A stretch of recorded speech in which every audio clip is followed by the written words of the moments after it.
I want you to picture something, because I guarantee at least some of you watching this are living it right now. You planted a hydrangea 3, 4, maybe 6 years ago. You picked a good spot, you watered it faithfully through its first summer, and every single year since, you get the same thing. Big, healthy, beautiful green leaves. A plant that looks completely alive and completely capable of blooming. And no flowers. Or maybe a handful of sad, small blooms tucked somewhere near the base while the rest of the plant stands there green and empty. You have probably blamed the weather. You have probably blamed the soil or the sun exposure or a late frost or the particular plant you happen to buy being defective in some way. I am going to tell you right now that in the overwhelming majority of cases, none of that is what happened.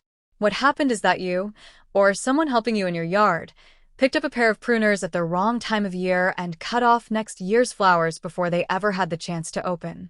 This is, without exaggeration, the single most common hydrangea mistake in American gardens, and it is also one of the most quietly devastating because unlike a plant that dies and tells you clearly that something went wrong, a hydrangea that has been pruned incorrectly simply sits there, alive, green, healthy-looking, and silent about the fact that you're the reason it never blooms. I've been doing this professionally for over 25 years, and hydrangea pruning timing is, without question, the question I get asked more than any other single topic in this entire channel. Today I am going to walk you through exactly why this happens, exactly which hydrangeas in your yard are vulnerable to it, and exactly what you need to do differently starting this year to finally get the blooms that plant has been capable of producing the entire time. Stick with me through the whole video, because by the end you're going to be able to look at any hydrangea in your yard or anyone else's and know within about 30 seconds whether it has been a victim of this mistake. Before we get into it, drop your US state or your USDA hardiness zone in the comments below, because some of what we cover today shifts depending on your specific climate, and I want to be able to speak to your actual conditions. Let me start with a concept that explains everything else in this video, because once you genuinely understand this one idea, you will never make this mistake again, and you will understand instantly why generic pruning advice that treats all hydrangeas the same is responsible for more bloomless plants than almost any other single piece of bad information circulating in home gardening. Hydrangeas, depending on the species, form their flower buds using one of two fundamentally different strategies, and the entire mistake hinges on knowing which strategy your specific plant uses. The first strategy is called blooming on old wood.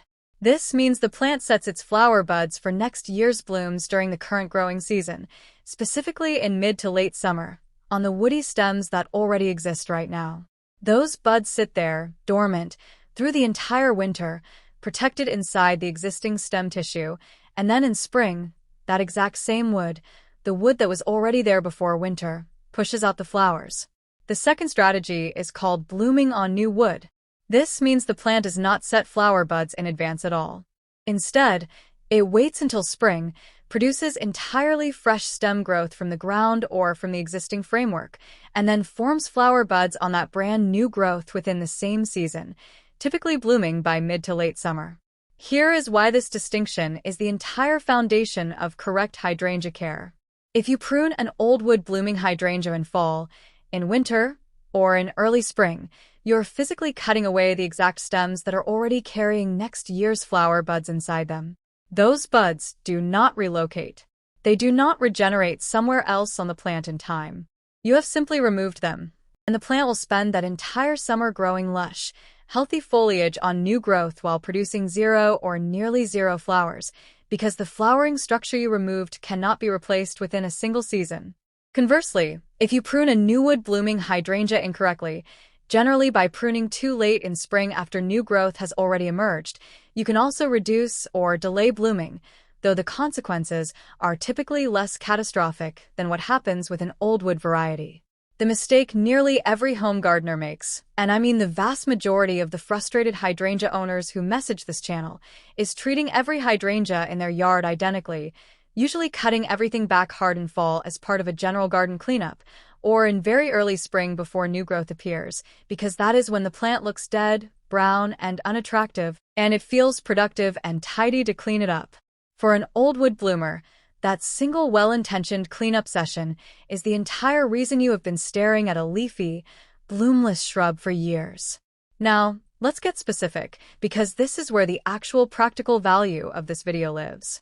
I am going to walk you through the major hydrangea types you are likely growing in your yard right now, tell you definitively which category each one falls into, when you should actually be pruning it, and what correct pruning looks like in practice. Let's start with the type responsible for the overwhelming majority of the frustrated messages I receive: Bigleaf hydrangea, Hydrangea macrophylla. This is the classic mophead and lacegap type, the one with the large, rounded flower clusters in that stunning range of blue, pink, purple, and lavender that fills nurseries every May and sells out almost immediately. This species blooms on old wood, and it is, without question, the most frequently mispruned hydrangea in the entire country. Popular cultivars include Nico Blue, one of the most widely sold bigleaf varieties in American garden centers, hardy in zones 6 through 9. Endless Summer, which was the first widely marketed reblooming bigleaf hydrangea, hardy in zones 4 through 9, and I want to flag something specific about this variety in a moment, because its marketing has actually contributed to some of the confusion around this entire topic. And the entire Let's Dance series, including Let's Dance Rhythmic Blue and Let's Dance Moonlight, hardy generally in zones 4 through 9 with some rebloom capacity. Here is the correct pruning window for bigleaf hydrangea, and I want you to internalize this because it applies to essentially every old wood blooming variety we discussed today. Prune immediately after flowering, while the blooms are fading in mid to late summer and before the plant has meaningfully begun setting next year's buds. This typically means sometime in July or August, depending on your zone and when your specific plant finished its bloom cycle. Once you get into September, and certainly by the time you hit October, November, or the following early spring, you're now cutting into wood that already contains next year's flower buds, and any significant pruning during that window directly removes blooms you would otherwise have had. If your bigleaf hydrangea genuinely needs shaping or size reduction, do it in that narrow post-bloom window, removing no more than about a third of the plant's overall growth, cutting spent flower stems back to a healthy set of leaf buds, and removing any dead, damaged, or crossing branches at the same time. Now, here is the detail about reblooming varieties like Endless Summer that causes an enormous amount of confusion, and I want to address it directly because I know some of you are going to ask about it in the comments regardless. Endless Summer and similar reblooming cultivars are specifically bred to produce flowers on both old wood and new wood, which means that even if winter damage or incorrect pruning destroys the old wood buds, the plant has some capacity to produce a second, typically smaller flush of blooms later in the season on new growth. This genuinely helps gardeners in colder zones where winter dieback is common.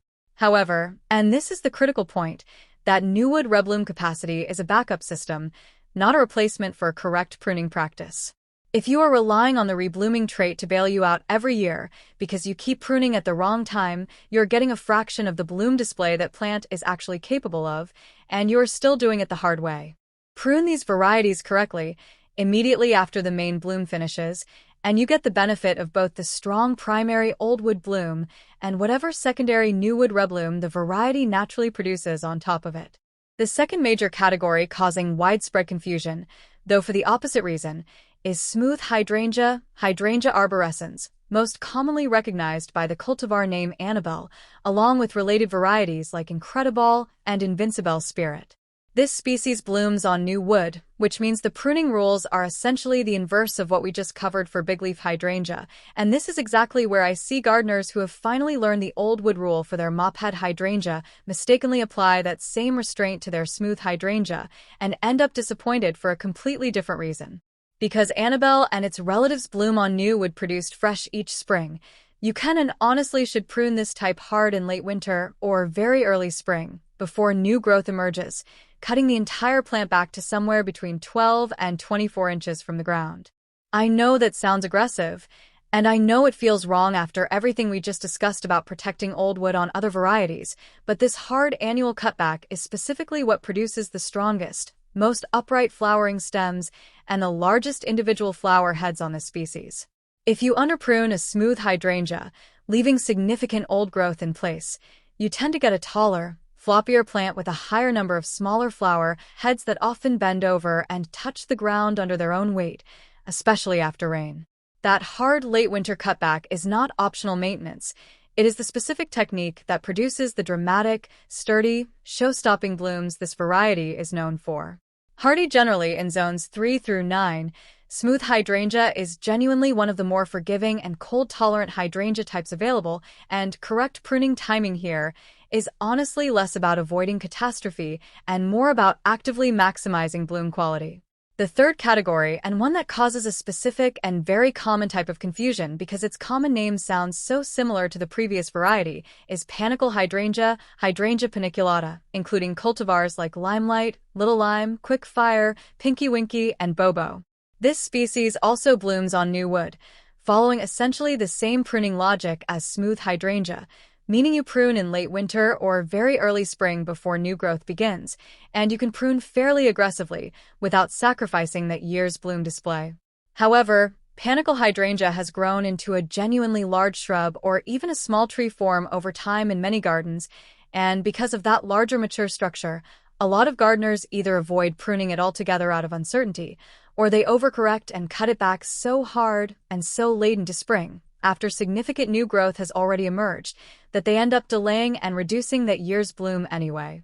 The correct approach is to prune while the plant is still fully dormant, ideally in late winter before you see any sign of new leaf buds swelling, removing roughly a third of the oldest, thickest stems to encourage strong new growth, and shaping the overall structure at the same time. Panicle hydrangea is hardy generally in zones 3 through 8, making it one of the most cold-tolerant hydrangea types available, which is exactly why it has become such a popular choice for gardeners in the colder half of this country who have struggled repeatedly with old-wood bigleaf varieties, losing their buds to winter damage or being pruned at the wrong time.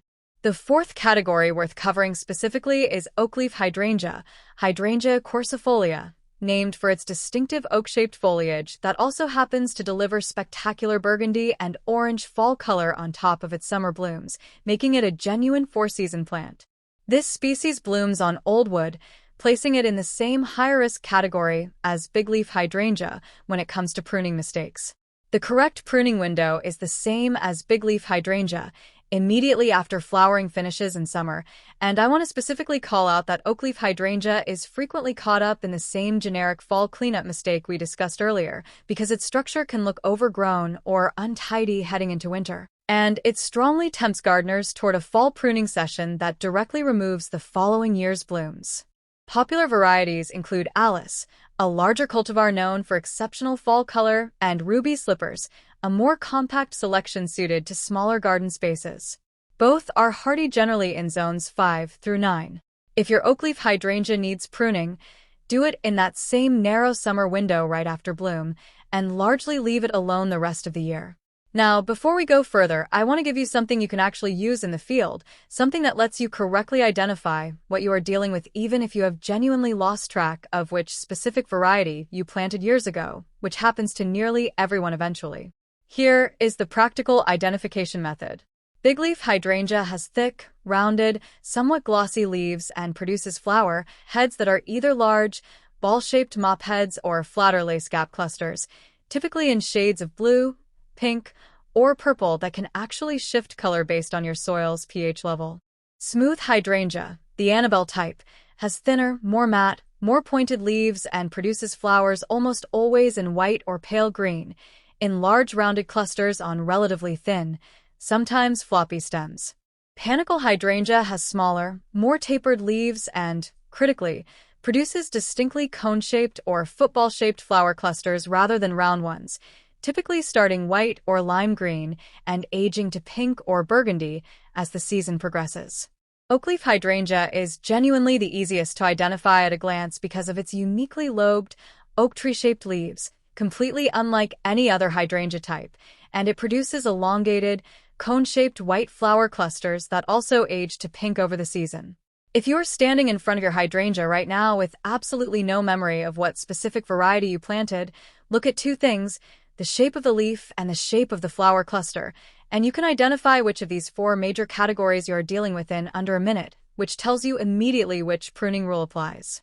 I want to pause here for a moment because I know some of you watching this are realizing in real time that you have been pruning your bigleaf or oakleaf hydrangea at exactly the wrong time for years, and I want to address the frustration that comes with that realization directly and honestly.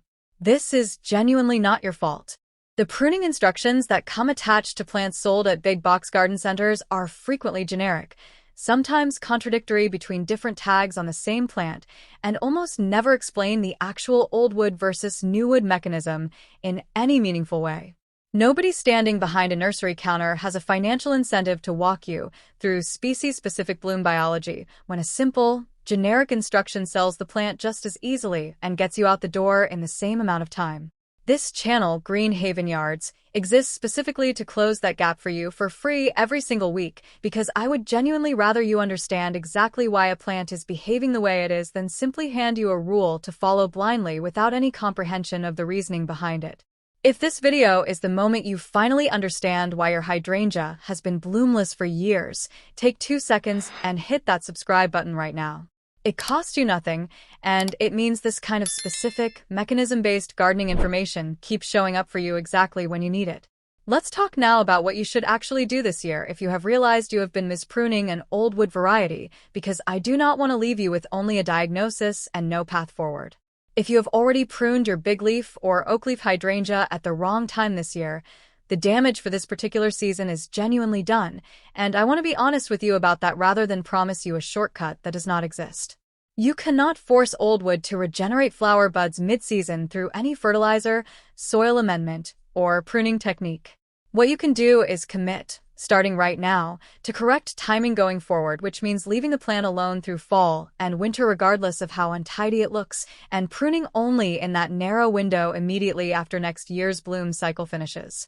If your plant bloomed even minimally this year, either from surviving old wood or from a reblooming variety's new wood capacity, prune within about 2 weeks of those blooms fading. Removing spent flower heads back to the first healthy set of leaf buds beneath them, and doing any necessary shaping or size reduction at the exact same time, limited to roughly 1/3 of the plant's total growth. If your hydrangea produced absolutely no blooms at all this year, meaning you have no fading flowers to signal timing, use a slightly different marker instead. Prune in late June to early July regardless, which gives the plant the maximum possible window to set new buds before the following winter arrives while still respecting the old wood mechanism. Beyond correcting your pruning calendar, there are 2 additional factors that frequently compound bloom problems on old wood hydrangeas, and I want to address both because pruning timing alone will not fix a bloomless hydrangea if these other issues are also present. The first is winter dieback in colder zones. Even with perfect pruning timing, if your specific zone regularly experiences hard freezes that kill back stem tissue over winter, you can lose flower buds to cold damage regardless of when you pruned, simply because the wood carrying those buds died from weather rather than from your pruners. If you garden in Zone 5 or colder and are growing a marginally hardy bigleaf variety, consider applying a loose winter mulch or burlap wrap around the base and lower stems in late fall, which meaningfully improves bud survival through harsh winters without requiring you to prune anything at all. The second compounding factor is excessive nitrogen fertilization, which pushes the plant toward vigorous leafy growth at the direct expense of flower production, regardless of correct pruning timing. If you have been feeding your hydrangea a high nitrogen, all-purpose fertilizer on a regular schedule, switch to a formulation specifically balanced for flowering shrubs, or better yet, simply apply a light top dressing of compost in early spring and let the plant's natural nutrient cycling handle the rest. A hydrangea does not need aggressive feeding to bloom well. It needs correct light exposure, adequate consistent moisture, and, more than anything else we have discussed today, pruning that respects its specific bloom mechanism. I want to spend a moment on one more piece of this puzzle that catches a surprising number of gardeners off guard, and that is the question of what happens when you inherit a hydrangea, meaning you move into a home with an established, mature hydrangea already planted, sometimes decades old, and you have absolutely no information about its pruning history, or even its specific variety. This is genuinely common, and it deserves its own quick strategy. In this situation, resist the urge to prune anything at all during your first full year of ownership. Instead, simply observe. Watch when it blooms, watch the shape and color of those blooms, watch the leaf shape, and use the identification method I gave you earlier to determine which of the 4 major categories you are dealing with. Once you have watched a full bloom cycle and correctly identified the type, you can then confidently apply the correct pruning timing going forward, rather than guessing and potentially cutting away years of established old wood on a mature plant that may have taken a decade or more to reach its current size and flowering capacity. I have seen gardeners inherit a spectacular, decades-old bigleaf hydrangea, prune it hard in their very first fall out of simple tidiness instinct without understanding what they were looking at, and set that plant back for years in terms of bloom production, on a shrub that had clearly been thriving under whatever care the previous owner was providing. 1 year of patient observation costs you nothing and prevents that exact outcome entirely. Before we wrap up, I want to bring together the single principle I most want you to walk away from this video holding on to, because it extends well beyond hydrangeas specifically and applies to how you should think about pruning any flowering shrub in your yard going forward. Before you ever pick up pruners on any woody flowering plant, ask yourself one question first. Does this plant bloom on old wood or new wood? If you do not know the answer with confidence, do not prune. Take the time to identify the plant and its bloom habit first, because the cost of guessing wrong on an old wood bloomer is an entire missed season of flowers, while the cost of waiting one extra season to correctly identify the plant before you touch it with pruners is genuinely nothing at all. This single question, asked before every pruning decision, would prevent the overwhelming majority of the bloomless shrub complaints I hear about across every flowering shrub species in this country, not only hydrangeas. Lilacs, forsythia, and many spring-blooming shrubs follow this exact same old wood logic and are frequently victims of the identical fall cleanup mistake we discussed today. I want to leave you with something honest, because I think it matters more than another list of care instructions. Somewhere in your gardening life, probably more than once, you have pruned something at the wrong time with the absolute best of intentions, because the plant looked messy, because fall cleanup felt productive, because a neighbor or a magazine told you it was the right time to tidy up the yard before winter. I have done exactly this myself, more than once, over more than 2 decades of doing this professionally, and every single time, the lesson was the same. Understanding why a plant does what it does will always serve you better than following a generic seasonal rule that was never actually written with your specific plant in mind. If you walked away from this video finally understanding why your hydrangea has been leafy and bloomless for years, that alone was worth the time you spent watching it, and I genuinely hope this is the year you finally see the blooms that plant has been capable of producing the entire time you have owned it.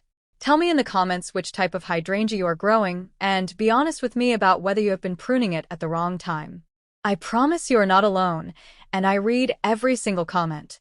Drop your US state or your hardiness zone down there as well, because it genuinely helps me build future content around your specific climate and winter conditions rather than generic advice that may not fully apply to you.